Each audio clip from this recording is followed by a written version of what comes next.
Hi everyone, and welcome to my presentation about iOS accessibility, and we'll be focusing on vision.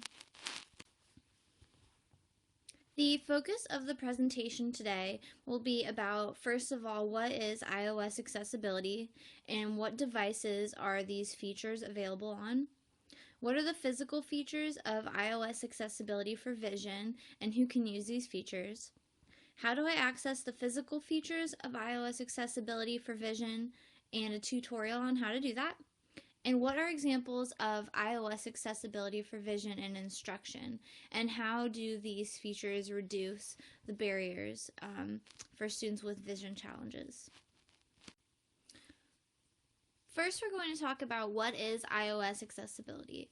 iOS accessibility are the settings that are available to iOS users that use iPads, iPhones, or iPods, and they're available to all people, but especially those that have vision, hearing, physical and motor, and learning and literacy needs.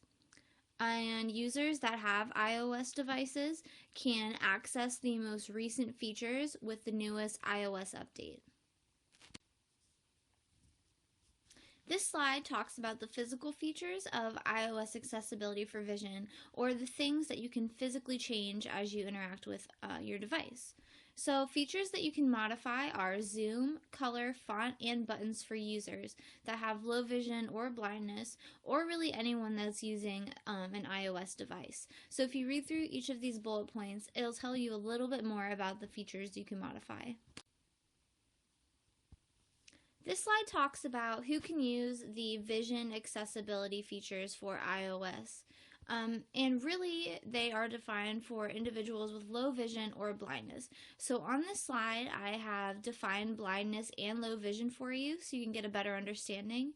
And then I also included a video you can watch if you're interested in seeing what it's like to have low vision. So this is your tutorial for activating the Zoom accessibility on an iPad, an iPhone, or an iPod. So I have my iPad handy, and what we're going to do first is click the home screen button at the bottom here to go to the home screen. Next, you'll go to the settings button, which looks like a silver gear on your home page or wherever you have it. After getting to the settings wheel, you want to go to General, which also has a silver wheel icon. From General, you're going to go to Accessibility. Once you get to Accessibility, you will see Zoom as the second option down in that tab. Click on Zoom. You should come up to a page that looks a little something like this. What you want to do is, to activate Zoom, you click the button that's right next to the word. You'll see that a little bubble will come up on your screen where you are able to zoom in. After doing that, you want to go down to the button that says Zoom Region and choose if you would like to have a zoom window or if you'd like for your entire screen to be zoomed in. After that, if you need an extra filter for your zoom, you can choose that based upon your needs. This is your tutorial for the color features on iPad, iPhone, or iPod for accessibility. First, you will go to your home screen by clicking the center button like we did on the previous slide. Then you will go to Settings, or the gray wheel icon.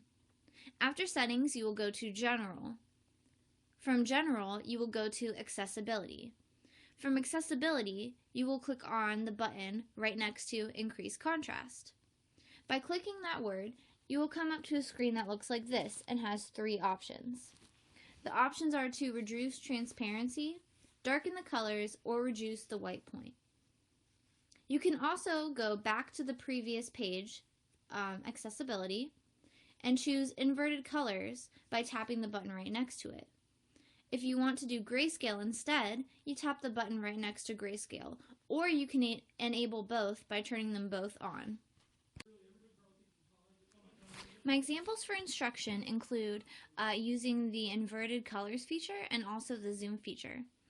I said that I would just adapt this lesson for a student that has low vision. So they would get to use inverted colors for a science video on volcanoes that all the students would be seeing. But instead for them, instead of not being able to access it like they would originally, they can now access it with inverted colors. So here's what the video looks like when it has inverted colors. And now the students would be able to focus on the information rather than the barrier. Also, they would now be able to use the zoom feature to read text or to view the video. So once I go in and enable the zoom feature for the students, when they would read a text that I assigned the entire class, they would then be able to scroll over any text that they needed zoomed in on, while still maintaining the inverted color. I realized through this presentation that I didn't need to make a new lesson for the students, but by using these features, I was letting the students enable themselves and become independent and overcoming the barriers that were imposed on them by their visual challenges. They could now engage in the lesson with the rest of their peers. Thank you for watching my presentation.